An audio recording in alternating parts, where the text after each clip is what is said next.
I will show you how you can run JavaScript code without having to install anything in your computer. You could as well install the different tools needed for the different languages. For example, you could install Python to execute Python, Node.js to execute JavaScript, although you will not need it with what I will explain.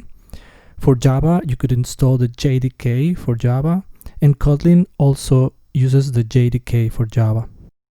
Let's see how to execute this JavaScript code from the browser. To do that, you need two files, one HTML file and one JS file.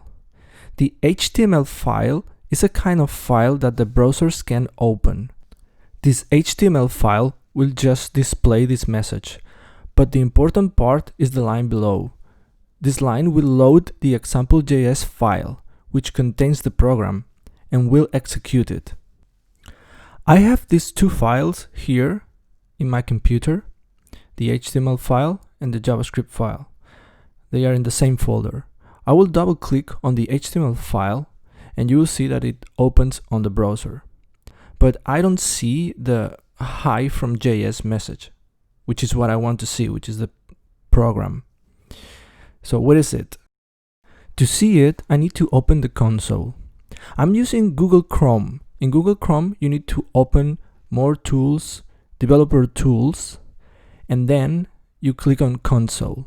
And here it is, the message which is the output of my program. There is a shortcut to open the console. In Mac, it is Command-Option-J, and in Windows and Linux, it is Control-Shift-J. I will show you now how you can modify your program and execute it again, which is something that you will like to do a lot of times while you're learning programming. I will copy this line multiple times and change the messages. And now I want to save the file.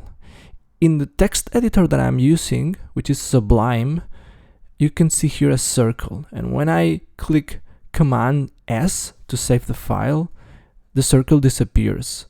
You can use different text editors. Popular ones are Sublime Text Editor or Atom, but there are others.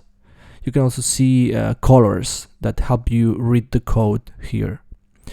Okay, so after the file is saved, I could double click HTML file again, but I recommend you to go directly to the browser where you can see the current output of my last program and just reload the page. It will execute the example.js program again and you will see the output of this new program.